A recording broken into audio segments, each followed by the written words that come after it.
भ्रष्टाचार करणाऱ्यांविरुद्ध कडक कायदे आहेत. अगदी त्यांना लाच घेताना पकडलं जातं, त्यांच्यावर कारवाई होते, त्यांची संपत्ती जप्त होते. आणि हे असं असतानाही भ्रष्टाचार का कमी होत नाहीत? आणि लाचलुचपत प्रतिबंधक खातं हे कार्यरत असताना त्यांच्याकडे तक्रार गेल्यानंतर ते तात्काळ कारवाई करत असतानाही एवढं का कमी प्रमाण आहे तक्रार नोंदवण्याचं? म्हणजे कधीतरी आपण ऐकतो वर्ष महिन्यातून 6 महिन्यातून की आज आज याला पकडलं गेलं. म्हणजे वर्षभरात एखाद्या तालुक्यामध्ये एखादी केस घडते. या केस का घडत नाही? त्याचं कारण असं आहे की लोकांपर्यंत मोठं अज्ञान आहे. म्हणजे लाचलुचपत प्रतिबंधक खात्याची नेमकी कारवाई कशी होते हेच आम्हाला माहित नाही. अँटी करप्शन विभाग जो आहे त्याच्यापर्यंत आम्ही पोहोचत नाही. खरं तर अँटी करप्शन जे सगळीकडे बोर्ड लागलेले असतात, लाच देणं लाच घेणं हा गुन्हा आहे. अगदी ज्या कार्यालयामध्ये लाच सर्रास घेतली जाते त्या कार्यालयाच्या मुख्य दारावरही अँटी करप्शनचा बोर्ड असतो, त्यांचे फोन नंबर असतात आणि तरीही तिथे कोणी पोहोचत नाही. याचं कारण असं की अँटी करप्शन हा काहीतरी एक वेगळाच विभाग आहे आणि त्याच्यापर्यंत आपण पोहोचूच शकत नाही असं ग्रामीण भागातील लोकांना वाटतं. आणि म्हणून भ्रष्टाचार आणि अँटी करप्शन विभागाची कारवाई या संदर्भात आपण मालिका सुरू केल्यानंतर लोकांचे अनेक प्रश्न आले आणि त्या प्रश्नांसंदर्भात आज आपण चर्चा करणार आहोत की या विभागाचं कार्य नेमकं कसं चालतं. पहिला प्रश्न आहे, सापळा जेव्हा रचला जातो, अँटी करप्शनची जी रेड पडते त्याची रक्कम कोणाकडून घेतली जाते? आपण जेव्हा एखादा अधिकारी लाच मागतो आणि त्या अधिकाऱ्याला आपण लाच द्यायला जातो त्यावेळेस जी रक्कम असते ती कोण देतं? म्हणजे अँटी करप्शन देतं की आपण द्यायची असते? त्याचं उत्तर असं आहे, ती रक्कम आपण द्यायची असते. म्हणजे आपण लाचलुचपत प्रतिबंधक विभागाकडे तक्रार घेऊन गेल्यानंतर जो अधिकारी लाच मागत असेल त्याला जी लाच द्यायची असते ती रक्कम ही स्वतः आपल्यालाच अरेंज करावी लागते. बऱ्याच वेळा ही रक्कम मोठी असते आणि ती रक्कम आपल्याला देता येत नाही. म्हणून वरती काही वेळा म्हणजे अशा काही धड्यांमध्ये आम्ही बघितलंय की त्याच्यामध्ये वरती खऱ्या नोटा आणि खाली खोट्या नोटा लावलेल्या आहेत. म्हणजे जेव्हा ही रक्कम मोठी असते अगदी लाख कोटींच्या घरामध्ये आणि ती रक्कम अरेंज करणं शक्य नसतं त्यावेळेस वरती ज्या नोटा असतात त्या फक्त खऱ्या असतात. बऱ्याच वेळा ही रक्कम मॅनेज केली जाते, कोणाकडून उसने घेऊन घेतली जाते किंवा आपण तक्रारदार जे असतील त्यालाच ती व्यवस्था करावी लागते. ही रक्कम सुरुवातीला आपल्याला अँटी करप्शनकडे द्यावी लागते आणि अँटी करप्शन त्याला काही रसायनं लावून त्या नोटांना काही बोटांचे ठसे घ्यायचे असतात, ती प्रक्रिया ती पूर्ण करत असते. म्हणजे पहिला जो प्रश्न होता, ही रक्कम एसीबी देतं का, म्हणजे अँटी करप्शन ब्युरो देतं का? तर अजिबात नाही, ही रक्कम आपल्यालाच घ्यावी लागते. दुसरा प्रश्न आहे, कोणत्या प्रकारच्या गुन्ह्यांचा तपास एसीबी कार्यालयामार्फत केला जातो? एसीबी म्हणजे अँटी करप्शन ब्युरो. त्याच्यामध्ये शासकीय नोकराने लाच मागणे, लाच स्वीकारणे, शासकीय नोकरास लाच देणे. म्हणजे जसं लाच घेणे गुन्हा आहे ना, तसं लाच देणे हा एक गुन्हा आहे. म्हणजे एखाद्या शासकीय अधिकाऱ्याकडे मी गेलो आणि त्याला सांगितलं की माझं हे काम करून द्या, तुम्हाला मी ही लाच देतोय, एवढे एवढे पैसे देतोय, आणि त्या माणसाने त्या अधिकाऱ्याने जर माझ्यावर गुन्हा दाखल केला की शरद पाटील हे मला लाच देण्याचा प्रयत्न करतात, तर तो त्याला पकडून देऊ शकतो. म्हणजे लाच देतानाही पकडून देता येतं. अपसंपदा व पदाचा दुरुपयोग करून भ्रष्टाचार करणाऱ्यांविरुद्ध एसीबी कारवाई करतं. आता त्याच्यामध्ये बऱ्याच वेळा काही शब्द असे असतात ते आपल्याला कळत नाही आणि त्या संदर्भामध्ये आपल्याला प्रश्न विचारले जातात. त्यांचं म्हणणं आहे की अपसंपदा प्रकरण म्हणजे काय? अपसंपदा म्हणजे शासकीय नोकराने भ्रष्ट मार्गाने, अवैध मार्गाने मोठ्या प्रमाणावर स्वतःच्या नावाने किंवा इतरांच्या नावाने संपत्ती गोळा करणं आणि त्या संपत्तीचा तो कोणत्याही परिस्थितीमध्ये हिशोब देऊ शकणार नाही अशी जी आर्थिक स्रोत असतात किंवा आर्थिक संपत्ती त्यांची असते, अशा संपत्तीला अपसंपदा म्हणतात. म्हणजे बऱ्याच वेळा शासकीय नोकर काय करतात की स्वतःच्या नावावर काहीही घेत नाही, त्यांच्या नोकरांच्या नावावर, नातेवाईकांच्या नावावर किंवा इतर गावातली जी लोक असतात त्यांच्या नावावर ह्या प्रॉपर्ट्या जमा करतात. आणि ह्या प्रॉपर्ट्या जमा केल्यानंतर चौकशी केल्यानंतर समजा मी एक प्रॉपर्टी एखाद्याच्या नावावर घेतलेली दुसऱ्या एका माणसाच्या, आणि त्या माणसाचा स्रोत काय पैशांचा, तर तो काहीच नाहीये आणि तरीही त्याचे बंगले आहेत, त्याच्या गाड्या आहेत, त्याच्याकडे जमिनी आहेत, तर अशा माणसांवर रेड होऊ शकते. मी समजा त्याला घेऊन दिलेली जमीन आहे त्याला जर मी कॅशने व्यवहार केला असेल तर मी गुन्हेगार ठरतो. मात्र मी जर चेकने त्याला पैसे दिले असतील तर त्याच्याकडून ते येणं हे असं दाखवलं जातं. आणि म्हणून जे सरकारी कर्मचारी असतील किंवा पुढारी असतील शासकीय नोकरांव्यतिरिक्त ज्या पदांवर जी लोक आहेत, म्हणजे शासकीय निमशासकीय पदांवर जी लोक आहेत त्यांच्या व्यतिरिक्त म्हणजे पुढारी आहेत, म्हणजे उदाहरणार्थ पण आमदार, खासदार, नगरसेवक, ग्रामपंचायत सदस्य ही जी लोक आहेत त्यांची उत्पन्नापेक्षा जास्त प्रॉपर्टी असेल आणि त्याचा ते हिशोब देऊ शकणार नाही, अशा प्रॉपर्टीला अपसंपदा म्हणतात. आणि अशी जर कोणी जमा केलेली असेल, म्हणजे आपल्याला बराच वेळा वाटतं की सरपंच आज झालाय आणि उद्या त्याच्याकडे गाडी आली, बंगला आला, सगळं आलं आणि त्यात तो हिशोब तर देऊ शकणार नसेल, तर त्याच्या विरुद्ध आपल्याला गुन्हा दाखल करता येतो. तक्रारदार कोणाविरुद्ध लाचेची मागणी संदर्भात तक्रार देऊ शकतो. म्हणजे तक्रारदार जो आहे, मी समजा तक्रारदार आहे, तर मी कोणाच्या विरुद्ध तक्रार करू शकतो. पहिली गोष्ट लोकसेवक. लोकसेवक म्हणजे इथे शासकीय कर्मचारी असा उल्लेख असतो, त्यांना लोकसेवक म्हणतात. लोकांची जी सेवा करतो तो लोकसेवक. मात्र आता सध्या तर पद्धत बदललेली आहे. जे लोकसेवक आहेत ते मालक झालेले आहेत आणि ते मालकाप्रमाणे वागतात. खरं तर त्यांना शब्द आहे तो लोकसेवक आहे. आता हे लोकसेवक किंवा खाजगी इसम जो लोकसेवकाच्या वतीने लाचेची मागणी करील किंवा स्वीकारेल त्याच्या विरोधात आपण तक्रार देऊ शकतो. म्हणजे बऱ्याच वेळा असं होतंय की अधिकारी हे लाच मागत नाही, ते कोणाला भेटायला सांगतात. तुम्ही आमच्या शिपायाला भेटा, तुम्ही आमच्या ड्रायव्हरला भेटा, तुम्ही आमच्या क्लर्कला भेटा. म्हणजे मी मध्यंतरी पालघरच्या जिल्हाधिकारी कार्यालयामध्ये एका व्यक्तीचं जे फोन टॅप केले होते त्याच्यामध्ये त्यांचे तर फोन टॅप केलेच, परंतु त्यांचा जो शिरेस्तधार होता, सॉरी त्यांचा जो कोतवाल होता त्यांचे फोन आम्ही टॅप केले होते. कोतवालच्या माध्यमातून फोन करायच्या आणि कोतवालच्या माध्यमातून फोन केल्यानंतर त्यांच्याकडून त्या सगळे व्यवहार करायच्या, असा जो प्रकार होता. अशी ही व्यक्ती यांच्यावरही आपण गुन्हे दाखल करू शकतो. बऱ्याच वेळा आपण त्यांच्या कार्यालयात गेल्यानंतर प्रकरण एखादं काम करण्याचं ते टाळाटाळ करतात, सही करणे टाळाटाळ करतात आणि मग सांगितलं तर तुम्ही याला भेटा आणि त्याला भेटल्यानंतर काम होतो. असा हा जो मधला माणूस जो असतो याच्या विरुद्धही आपण तक्रार करू शकतो. तो जर लाचची मागणी करेल तर त्याच्या विरुद्ध तोही गुन्हा आपण दाखल करू शकतो. पुढचा प्रश्न आहे, लाचेच्या मागणी संदर्भात तक्रार कोणत्या लोकसेवकाविरुद्ध देता येते का? कोणत्याही लोकसेवकाविरुद्ध देता येते का?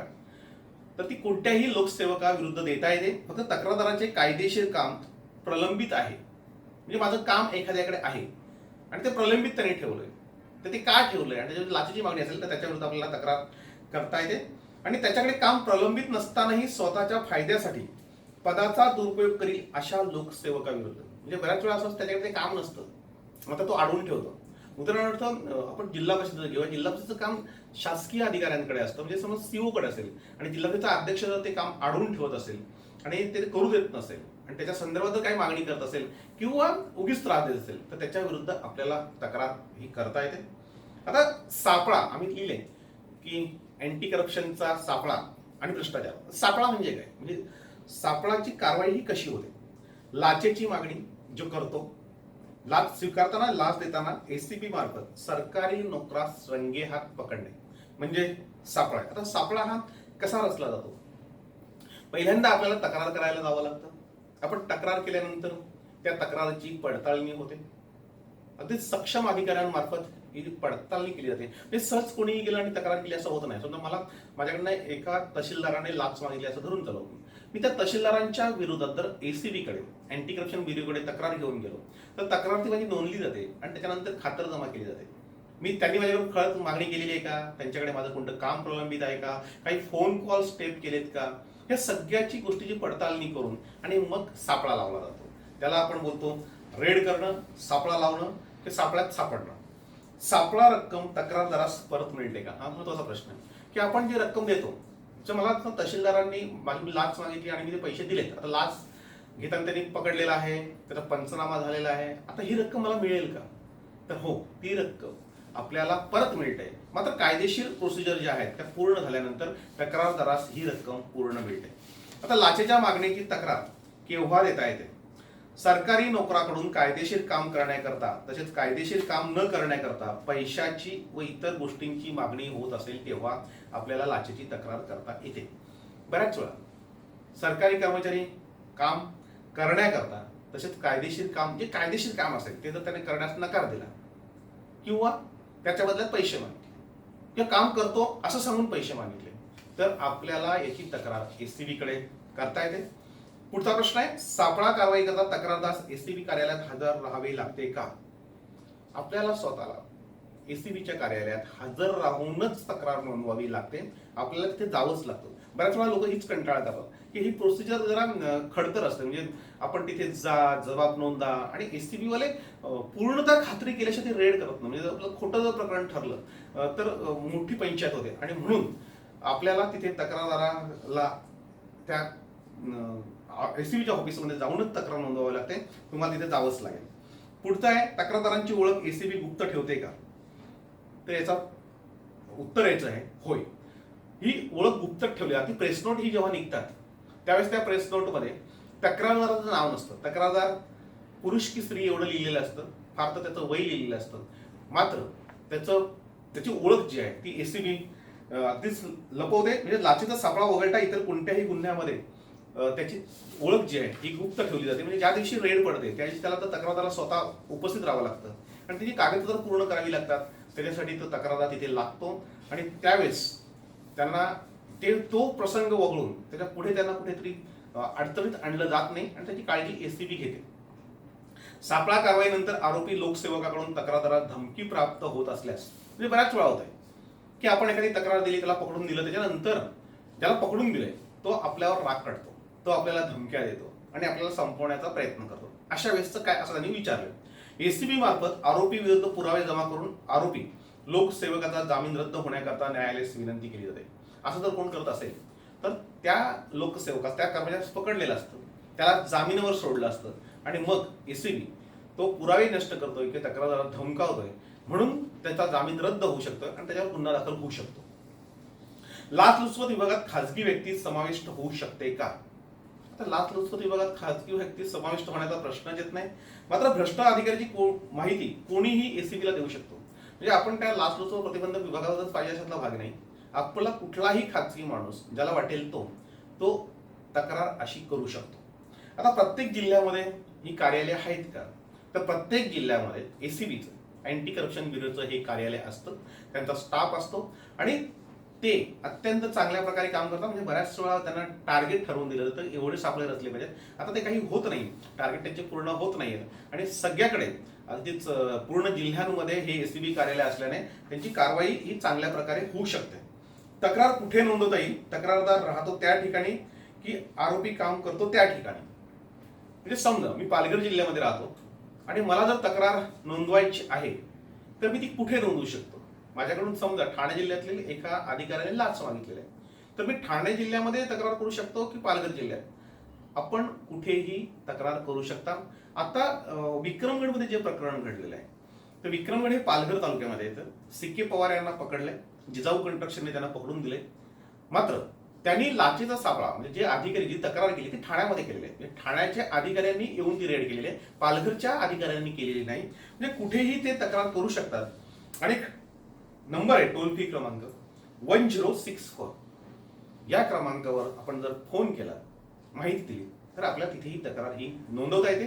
तक्रार बऱ्याच वेळा आपल्याला जसं वाटलं की पालघरचे अधिकारी हे मॅनेज होऊ शकतात किंवा ठाण्याचे अधिकारी मॅनेज होऊ शकतात, तर आपण मुंबईला जाऊन ही तक्रार नोंदवू शकतो. मुंबईच्या अँटी करप्शन कार्यालयामध्ये आपण जर माहिती आणि योग्य पुरावे दिले तर आपण ते तक्रार करू शकतो. आणि अशा रेड अनेक पडलेल्या आहेत. म्हणजे जिल्ह्या बदलीच्या अनेक प्रकरण होतात कारण त्या जिल्ह्यातील लोक ओळखीचे असतात. म्हणजे पालघर जिल्ह्यातील जे अधिकारी आहेत अँटी करप्शनला प्रमुख अधिकारी, ते हेगाजे म्हणून आहेत. आणि हेगाजे यांनी आधी पालघर जिल्ह्यातील पोलीस ठाण्यांमध्ये काम केलेलं आहे.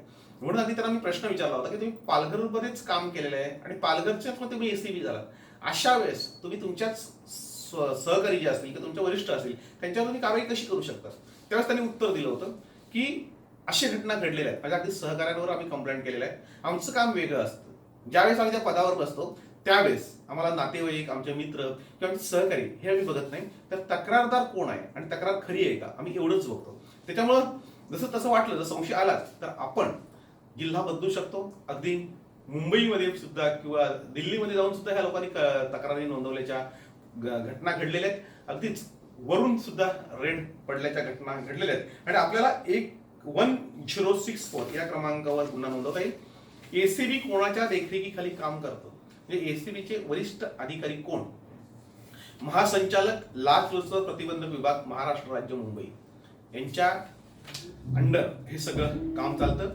जे महासंचालक असतात ते स्वतः ह्या गोष्टींकडे लक्ष देतात. तक्रार नोंदवण्याकरता कोणता टोल फ्री क्रमांक उपलब्ध आहे का? तर तो आहे मी आता सांगितला 1064 किंवा 1800-222021 हा टोल फ्री क्रमांक आहे. पुन्हा एकदा ऐका 1800-222021 या टोल फ्री क्रमांकावरून तुम्ही तक्रार करू शकता. तक्रार कशी नोंदवायची, तर तक्रार कशी नोंदवता येते असा पुढचा प्रश्न आहे. त्याच्यामध्ये तुम्ही वेबसाईट मार्फत तक्रार नोंदवू शकता, अगदीच फेसबुक पेज मार्फत नोंदवू शकता, मोबाईल ऍप्स मार्फत नोंदवू शकता, टोल फ्री क्रमांक जे सांगितले त्याच्या संदर्भात नोंदवू शकता, लेखी अर्ज देऊ शकता. तसेच लाचेची तक्रार देण्याकरता तक्रारदाराने स्वतः एसीबी कार्यालयात हजर राहणे गरजेचं असतं. म्हणजे हे सगळ्या तक्रार नोंदवल्यानंतर समजा मी माझ्या मोबाईलवरनं तक्रार नोंदवली, त्यांना फेसबुकवरनं तक्रार पाठवली, त्याची ते खातर जमा करते, त्याच्यानंतर आपल्याला ते बोलवतील आणि आपल्याला स्वतः जाऊन तिथे लेखी तक्रार ही नोंदवावी लागते. सापळा कारवाईनंतर फिर्यादीचे काम प्रलंबित राहिल्यास एसीबी मार्फत कोणती पावले उचलली जातात. मी बराच वेळा होतोय की मी माझ्या जमीन मोजणीचा अर्ज दिला भूमिलेख कार्यालयामध्ये, भूमी अभिलेख कार्यालयामध्ये, आणि ते करून देत नाहीत म्हणून मी एसीबी कडे तक्रार केली, त्यांना पकडून दिलं. पकडून दिल्यानंतर माझं काम होईल का? म्हणजे मी ज्या कामासाठी जमीन मोजणीसाठी जर अर्ज केलेला आहे माझी जमीन मोजणी कधी होणारच नाही का? तर त्याचं उत्तर असं आहे की तुम्ही जर असं कोणी करत असेल त्याच्यानंतर ते काम झालं नाही तर कार्यालयाच्या वरिष्ठ अधिकाऱ्यांकडे कायदेशीर काम पूर्ण होण्याकरता तुम्ही पाठपुरावा करू शकता आणि ते काम तुम्ही करून घेऊ शकता. काम अडवून ठेवण्याचा कोणालाही अधिकार नाही. म्हणजे पुन्हा एकदा सांगतोय की बऱ्याच लोकांना भीती वाटते की आम्ही जर अँटी करप्शनने पकडून दिलं तर आमच्या पुढच्या कामांचं काय, आमची कामच होणार नाहीत का, आमच्यावर अधिकारी राग ठेवतात का? तर तसं काही होत नाही. त्यांचे जे वरिष्ठ अधिकारी आहेत त्यांच्याकडे आपण जाऊ शकतो. आणि म्हणून अशा अनेक घटना घडलेल्या आहेत की ज्यांनी आतापर्यंत अँटी करप्शन द्वारे पकडून दिले त्यांना लोक घाबरतात आणि त्यांची कामं लवकर करतात. त्यांची एक वेगळी कर्मचाऱ्यांमध्ये दहशत निर्माण होते. कर्मचारी त्यांनाच घाबरतात की जे लोक अँटी करप्शनकडे पोहोचू शकतात आणि म्हणून त्यांच्याकडून कधीही लाच मागत नाही. मी माझं उदाहरण देतो. मी 31 वर्ष झाली पत्रकारितेला. 31 वर्षात मी अनेक उद्योग व्यवसाय करतो. माझ्याकडनं अजून कोणीही लाच मागितलेली नाही, कारण मी थेट अँटी करप्शनकडे पोहोचू शकतो. ती माझ्याकडे यंत्रणा आहे. मी स्वतः पत्रकार आहे, मी लिहू शकतो आणि मी थेट तक्रार करू शकतो. तुम्ही जर असं करू शकत असाल तर तुमच्याकडूनही कुठलाही कर्मचारी अधिकारी लाच मागणार नाही. जे घाबरट असतात आणि जे अडकलेले असतात किंवा ज्यांची खोटी कामं असतात हे लोक लाच देऊ शकतात आणि अशाच लोकांना अधिकारी ब्लॅकमेल करतात. बाकीच्या लोकांना ते करू शकत नाही आणि म्हणून बाकीच्या लोकांनी घाबरायचं काम नाही. आता अपसंपदा प्रकरणामध्ये आरोपीच्या मालमत्तेचे पुढे काय होते, म्हणजे मालमत्ता जप्त होते आणि त्याच्यानंतर त्या मालमत्तेचं काय होतंय रेड पडल्यानंतर, असा एक प्रश्न आहे. अपसंपदा प्रकरणामध्ये गुन्हा नोंदवल्यानंतर माननीय न्यायालयाद्वारे लोकसेवकाची मालमत्ता गोठवली जाते. हे तुम्ही बघितलं असेल. छगन भुजबळ यांची संपूर्ण मालमत्ता ही सील केली होती, ती गोठवली होती. ती अजूनपर्यंत त्यांना देण्यात आलेली नाही. ते ज्यावेळेस हिशोब देतील की माझी ही जी मालमत्ता आहे मी कमावलेली ही कायदेशीर मार्गाने त्यावेळेस ती त्यांना मिळेल. मात्र त्याने हिशोब देऊ शकले नाहीत, कायदेशीर मार्गाचा अवलंब केला असेल, मात्र ती मालमत्ता त्यांना मिळत नाही. न्यायालयामार्फत ती गोठवली जाते. ती संपत्ती त्याचा हिशोब देऊ शकत नाही, अशा कुठल्याही प्रकारची संपत्ती त्यांना परत मिळत नाही. गुन्हा दाखल झाल्यावर तक्रारदार न्यायालयात हजर राहावे लागते का? तर हो. ज्यावेळेस हे प्रकरण उभं राहतं तेव्हा साक्षी देण्यासाठी, साक्षी पुरावे देण्यासाठी त्यांना कोर्टामध्ये जावं लागतं. जी घडलेली घटना आहे ती त्यांना सांगावी लागते आणि त्याच्यानंतरच ही केस साधारणतः फायनल स्टेजला येते. अपसंपदेसंदर्भात तक्रार कोणत्याही लोकसेवकाविरुद्ध देता येते का? म्हणजे ज्यांनी प्रचंड माया कमावलेली आहे अशा कुठल्याही लोकसेवकाविरुद्ध किंवा लोकप्रतिनिधीविरुद्ध तक्रार देता येते का? तर ती हो. लोकसेवकाने भ्रष्टाचारामार्फत मोठ्या प्रमाणात स्वतःच्या नावे किंवा त्याच्या वतीने कोणत्याही व्यक्तीकडे पद धारण करण्याच्या कालावधीत, म्हणजे तो त्या पदावर आहे त्या कालावधीत जी संपत्ती गोळा केलेली आहे आणि कोणत्याही तो समाधानकारक असा हिशोब देऊ शकणार नाही अशा प्रॉपर्टी बद्दल आपल्याला तक्रार करता येते. आणि त्याच्यानंतर ज्यांनी मोठ्या प्रमाणावर संपत्ती अशी जमा केली आपल्याला लक्षात येत आहे की याच्याकडे कुठलाही हिशोब नसणार, पण बाकीचे अधिकारी खूप हुशार असतात. त्या प्रत्येक गोष्टींना त्यांच्याकडे हिशोब असतो आणि तो हिशोब जर त्यांनी दाखवला तर त्यांच्यावर कारवाई होत नाही. मात्र जर हिशोब जर त्यांच्याकडे नसेल आणि प्रमाणापेक्षा जास्त संपत्ती असेल तर कोणाविरुद्धही अशी तक्रार आपल्याला लाचलुचपत प्रतिबंधक खात्याकडे नोंदता येते. ऑनलाईन तक्रार सुविधा नोंदवण्याची उपलब्धता आहे का? तर ती आहे. तुम्हाला ऑनलाईन तक्रार नोंदवता येते. तुम्ही जर अँटी करप्शनच्या वेबसाईटवर गेलात तर त्यांचे सगळे नंबर्स आणि त्यांच्या सगळ्या ईमेल्स तुम्हाला पाहायला मिळतील. लोकसेवकाने घटनास्थळी लाचेची मागणी केली किंवा लाच स्वीकारली तर एसीबी काय कारवाई करेल? म्हणजे बऱ्याचदा असं होतं की रेल्वेच्या टीसीने पकडला आणि तिथे सांगितलं मला तू 100 रुपये दे, नाहीतर मी पकडेन. अशा वेळेस नेमकं काय करायचं? किंवा ट्रॅफिक पोलिसने पकडलंय, त्यावेळेस काय करायचं? त्यावेळेस एसीबीचं असं म्हणणं आहे की अशा लाचेच्या घटनांची माहिती मोबाईल किंवा कॅमेऱ्यामध्ये ऑडिओ व्हिडिओ ही रेकॉर्ड करायची आणि मोबाईल ॲपवरून ती तक्रार पॅनलमधून पोस्ट करावी. म्हणजे समजा मला रेल्वे स्टेशनवर पकडलंय, तिथला टीसी माझ्याकडे लाच मागतोय, मी जर त्याचं रेकॉर्डिंग केलं आणि ते जर एसीपीला पाठवलं अँटी करप्शन ब्युरोला, तर त्याची तात्काळ नोंद घेतली जाते, पडताळणी केली जाते आणि तात्काळ त्यांच्यावर कारवाई होते, त्याच्यावर ऍक्शन घेतली जाते. आणि म्हणून आपल्याकडून जर कोणी असे ऑन दी स्पॉट ज्याला बोलतो की आताच पैसे दे, मी तुला काम करून देतो, आणि त्याची जर आपण तक्रार केली तर त्याचं व्हिडिओ रेकॉर्डिंग केलं, म्हणजे आपल्याला काहीतरी पुरावा पाहिजे, ते जर व्हिडिओ रेकॉर्डिंग केलं, ऑडिओ रेकॉर्डिंग केलं, तर त्याच्यावर तक्रार करता येते. पुढचा प्रश्न आहे की एसीबीने या लोकांकडून काय पावलं उचलली पाहिजेत लोकांना जनजागृती करण्यासाठी, कारण लोक जात नाही एसीबीकडे. आणि ह्या घटनेसंदर्भामधली जी माहिती आहे ती कशी द्यावी? त्यांनी सांगितलं की लाचेच्या घटनांची माहिती मोबाईल कॅमेऱ्यामध्ये ऑडिओ व्हिडिओ टिपून ती एसीबीच्या वेबसाईटवर पाठवावी आणि पॅनल पोस्टमधून ती आपल्याला त्यांच्याकडे पोस्ट करावी. आता ह्या सगळ्या प्रश्नांची म्हणजे 25 प्रश्नांची उत्तरं आपण दिलेली आहेत, त्याच्यामध्ये बरंच स्पष्ट झालेलं आहे. मात्र त्या व्यतिरिक्त जर काही प्रश्न असतील तर तुम्ही थेट तुम्ही एसीबीच्या कार्यालयात, तुमच्या जिल्ह्याच्या कार्यालयामध्ये जाऊ शकता आणि तिथे सांगू शकता, किंवा मशाल चॅनलची तुम्ही मदत घेऊ शकता. आमच्याकडे जर तुम्ही विचारले, त्याच्यामध्ये विचारणा केली, तर तुम्हाला आम्ही अधिकाऱ्यांचे नंबर देऊ, अधिकाऱ्यांशी तुम्हाला संपर्क करून देऊ.